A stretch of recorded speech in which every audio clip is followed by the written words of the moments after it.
महाशिवरात्रि के दिन शिवलिंग से एक गुप्त चीज ले आना, अपने घर होंगी आपकी सभी मनोकामनाएं पूरी। इतना पैसा आएगा कि गिनते गिनते थक जाओगे। भगवान भोलेनाथ जी के आशीर्वाद से अपने जीवन में बहुत उन्नति करोगे। दोस्तों, हिंदू धर्म में महाशिवरात्रि का विशेष महत्व होता है। फाल्गुन मास के कृष्ण पक्ष के चतुर्थी तिथि को महाशिवरात्रि का पर्व मनाया जाता है। दोस्तों, इस बार पंचांग के अनुसार फाल्गुन माह के कृष्ण पक्ष की चतुर्दशी तिथि की शुरुआत 15 फरवरी को शाम 5:04 से आरंभ होगी। इस तिथि का समापन अगले दिन 16 फरवरी शाम 5:34 पर होगा। महाशिवरात्रि व्रत के दिन भगवान भोलेनाथ जी की उपासना निश्चिता काल में की जाती है, इसलिए महाशिवरात्रि व्रत इस साल 15 फरवरी 2026 रविवार के दिन रखा जाएगा। दोस्तों, अब बात करते हैं कि आप लोग किस पहर में कितने समय पूजन कर सकते हैं। प्रथम पहर पूजन समय 15 फरवरी को शाम 6:11 से शुरू होगा और समापन रात 9:23 को होगा। दूसरा पहर पूजन समय 15 फरवरी को रात 9:23 से शुरू होगा और समापन अर्धरात्रि 12:36 पर होगा। तीसरे पहर पूजन समय रात 12:36 से शुरू होगा और समापन सुबह 3:47 पर होगा। दोस्तों, महाशिवरात्रि का अर्थ होता क्या है? तो सबसे पहले तो ये जान लीजिए आप, महा का अर्थ होता है महान, शिवरात्रि का मतलब होता है शिव की रात्रि, अर्थात भगवान शिव जी की महान रात्रि महाशिवरात्रि इसलिए भी बेहद शुभ मानी जाती है। कहा जाता है इस दिन किसी भी व्यक्ति ने भगवान भोलेनाथ की थोड़ी सी भी पूजा साधना क्रिया कर ली तो उस व्यक्ति के जीवन की सभी मनोकामनाएं पूर्ण हो जाती हैं। उस व्यक्ति के जीवन के हर कष्ट खत्म हो जाते हैं और उस व्यक्ति के जीवन में धन आना शुरू हो जाता है। दोस्तों, वीडियो आगे शुरू करें उससे पहले भगवान भोलेनाथ के सच्चे भक्त वास्तु शास्त्र चैनल की इस वीडियो को एक लाइक अवश्य कर दें और कमेंट बॉक्स में हर हर महादेव अवश्य लिख दें, जिससे कि भगवान भोलेनाथ जी का आशीर्वाद आपको सीधे प्राप्त हो सके। दोस्तों, आज की इस वीडियो में हम आपको बताएंगे कि महाशिवरात्रि के दिन आपको भगवान भोलेनाथ के मंदिर जाकर के क्या क्या भगवान भोलेनाथ को अर्पित करना और वहां से वापस क्या लेकर के आना है, ताकि आपके घर की गरीबी, दरिद्रता, परेशानी, कष्ट, दिक्कतें हमेशा के लिए खत्म हो जाएं। दूसरी तरफ आपके घर पर सुख, समृद्धि, यश, वैभव, ऐश्वर्य की आपको प्राप्ति हो। ध्यान रखिएगा दोस्तों, महाशिवरात्रि का इंतजार हर व्यक्ति इसीलिए करता है ताकि उसको भगवान भोलेनाथ का आशीर्वाद मिल सके। कहा गया है कि देवों के देव भगवान भोलेनाथ अगर किसी भी व्यक्ति को आशीर्वाद दे दें तो उस व्यक्ति का साक्षात कल भी आकर कुछ नहीं बिगाड़ पाता है। इसीलिए आज की इस वीडियो में हम आपको बताएंगे कि कैसे आप महाशिवरात्रि के दिन, जो बहुत ही पावन दिन है, इस दिन भगवान भोलेनाथ को प्रसन्न कर सकते हैं। कैसे आपको भगवान भोलेनाथ का आशीर्वाद प्राप्त हो सकता है और कैसे महाशिवरात्रि के दिन शिवलिंग की आपको पूजा करनी है, वो भी खास उपाय करते हुए कैसे आपको शिवलिंग पर क्या क्या चढ़ाना है और क्या क्या वहां से लेकर अपने घर पर वापस लेकर आना है, ताकि आपके घर पर अन्न और धन का भंडार कभी भी कम ना हो। देखिए दोस्तों, आपके जीवन में कितनी ही बड़ी परेशानी हो, कितनी ही बड़ी दिक्कत हो, मान लीजिए आपके जीवन में धन की समस्या है, मान लीजिए आप नौकरी की प्राप्ति के लिए बहुत ही ज्यादा परेशान हो चुके हैं, आपके शत्रुओं ने आपको घेर लिया है, संतान की प्राप्ति आपको हो नहीं पा रही है, तो एक बात का ध्यान रखिएगा दोस्तों, महाशिवरात्रि का पावन दिन एक ऐसा दिन होता है जिस दिन कोई भी व्यक्ति अगर थोड़े से उपाय कर लेता है भगवान भोलेनाथ की साक्षात पूजा कर लेता है तो उस व्यक्ति की कितनी ही बड़ी मनोकामना हो, कितनी ही बड़ा कष्ट हो, वो खत्म हो जाता है और उसकी मनोकामना पूर्ण हो जाती है।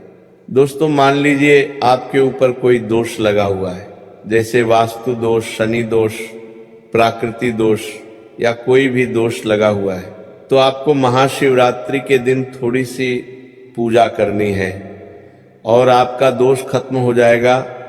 आपके जीवन से सभी परेशानियां चली जाएंगी और आपके जीवन में जो धन आना बंद हो गया था उसका आगमन वापस शुरू हो जाएगा।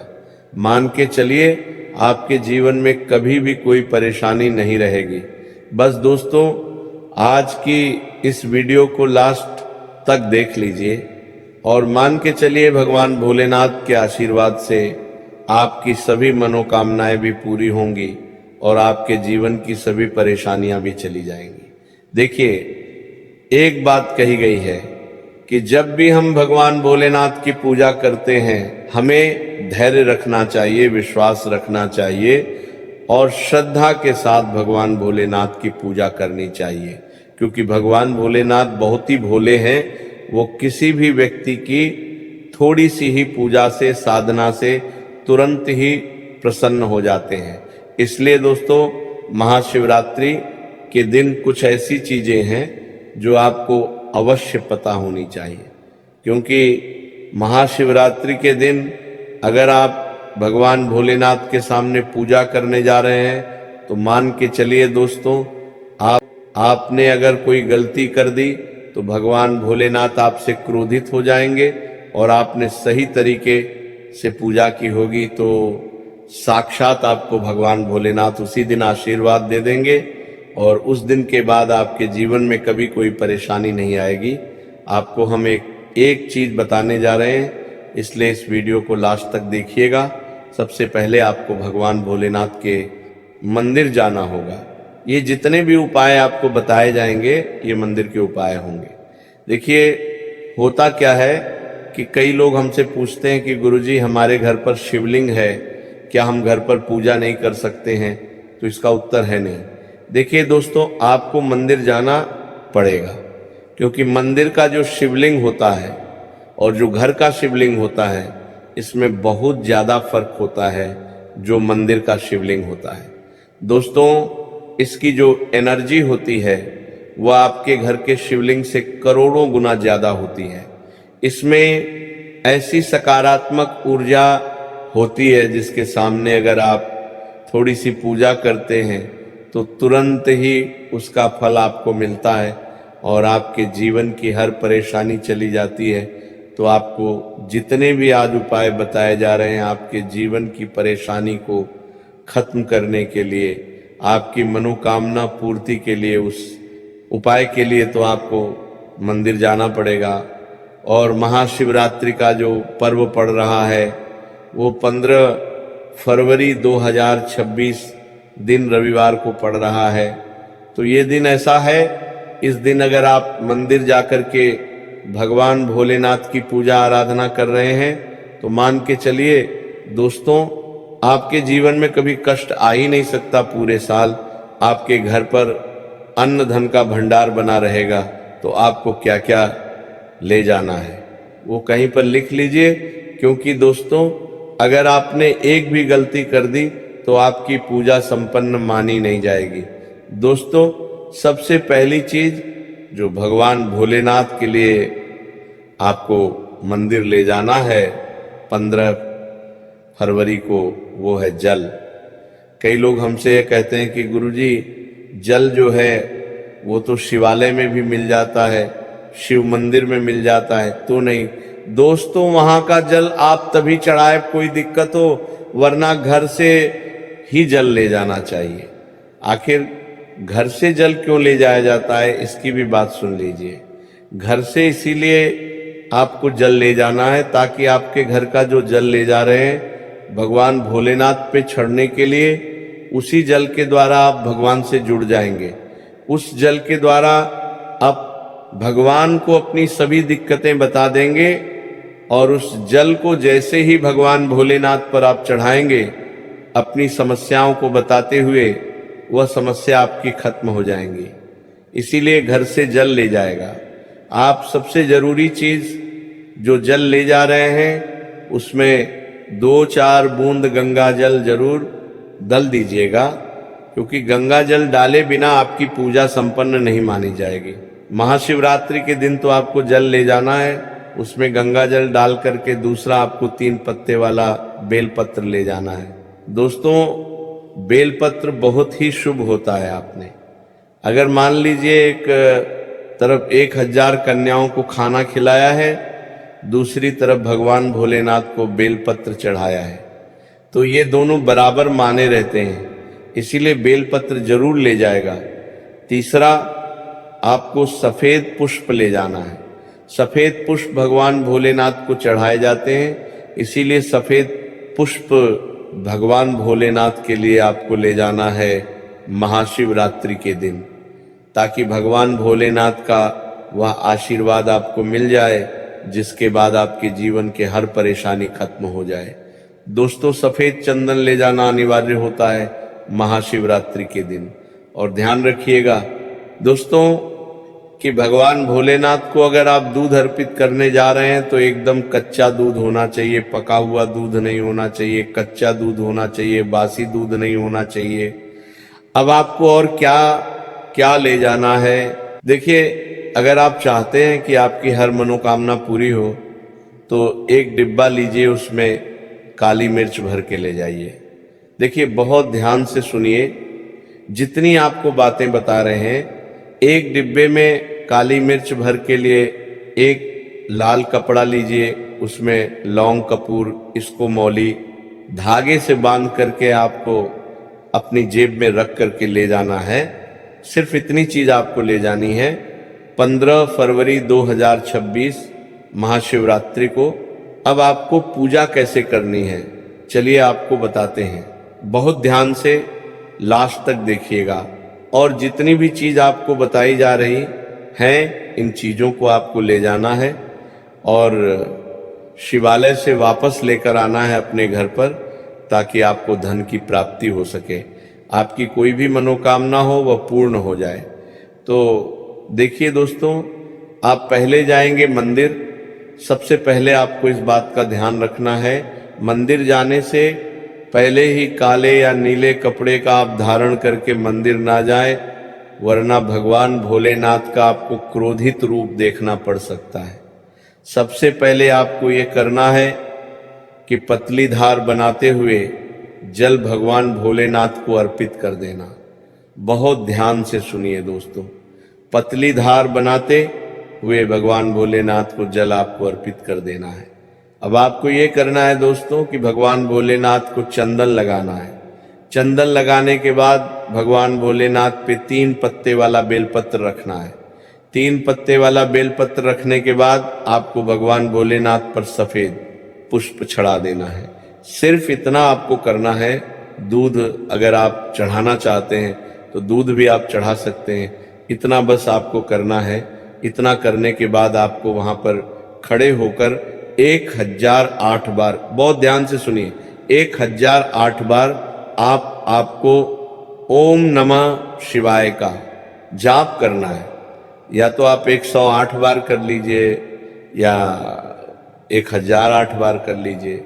ये 3 ऐसी चीज हैं जो आपको करनी है। इतना करना है।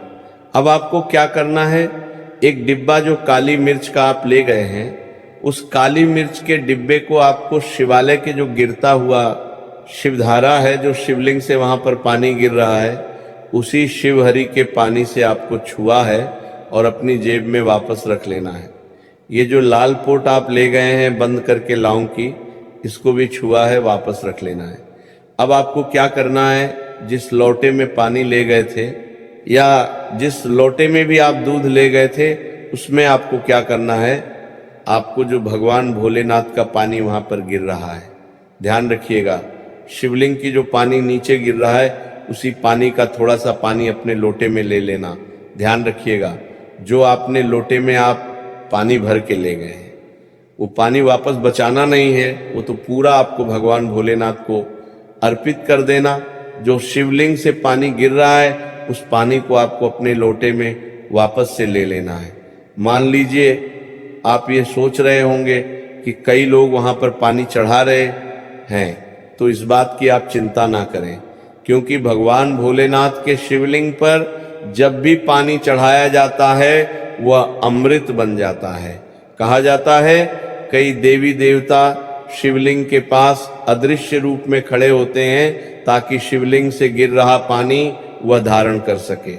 इतना पवित्र होता है शिवलिंग से गिरता हुआ पानी। तो शिवलिंग से गिरता हुआ पानी को आपको अपने लोटे में ले लेना, सिर्फ थोड़ी सी बूंदे ले लेनी है। अब आपको क्या करना है, ये 3 चीजें आपने ले लिए, आपको घर वापस आना है जो आपने लोटे में पानी लिया है। दोस्तों, इसको घर पर आते ही घर के लोग जो है आपके, उनके ऊपर थोड़ा थोड़ा पानी छिड़क देना है। घर के हर कोने में पानी छिड़क देना है, घर के मुख्य द्वार पर पानी छिड़क देना। सिर्फ इतना आपको करना है। इतना आपने कर दिया। अब मान लीजिए पूरे साल आपके घर पर नकारात्मक शक्तियां नहीं आ पाएंगी, आपके घर पर कोई काला जादू काली विद्या करवाने की कोशिश करेगा तो वह आपके घर पर कुछ आसान नहीं कर पाएंगे। इससे आपके घर से नकारात्मक शक्तियां चली जाएंगी और सकारात्मक ऊर्जा आ जाएगी। अब ये जो डिब्बा अब काली मिर्च का भगवान भोलेनाथ जी के शिवलिंग से छुआ करना है, इसको पूजा घर में रख के क्या करना होगा। ये जो काली मिर्च का डब्बा है आपके पास, इसे कभी भी आप किसी शुभ कार्य के लिए निकले, जैसे मान लीजिए आप बिजनेस मीटिंग के लिए जा रहे हैं, नौकरी की प्राप्ति के लिए जा रहे हैं, एक काली मिर्च घर के मुख्य द्वार से पहले रख के उसको कुचल हुए निकालिए। मान के चलिए आपके काम में जो भी बाधा आने वाली होंगी वो बाधाएं भगवान भोलेनाथ के आशीर्वाद से अपने आप है हट जाएंगी और आप जिस कार्य के लिए भी जाएंगे उस कार्य में आपको सफलता मिलेगी। दोस्तों, अगर आपने अभी तक द वास्तु शास्त्र चैनल की इस वीडियो को लाइक नहीं किया है तो एक लाइक अवश्य और कमेंट बॉक्स में हर हर महादेव अवश्य लिख दीजिए। दोस्तों, ये जो लाल पोटली अब भगवान भोलेनाथ जी की शिवलिंग से छुआ करके ली है, इसको आपको ले जा करके अपनी किसी भी अलमारी तिजोरी में रख देना है। आपके जीवन में जो भी पैसे आने के रास्ते बंद हो गए थे वह वापस से चालू हो जाएंगे। आपके जीवन में इतना धन आएगा जिसकी आपने कल्पना भी नहीं की होगी। मान के चलिए दोस्तों, भगवान भोलेनाथ का यहाँ पर आपको साक्षात आशीर्वाद मिलेगा महाशिवरात्रि के दिन, और आपके जीवन से हर परेशानी चली जाएगी। ये जितने भी आपको उपाय बताए गए हैं ये द वास्तु शास्त्र से बताए गए हैं। इन बातों को नजरअंदाज मत कीजिए। महाशिवरात्रि के दिन इतना उपाय कर लीजिए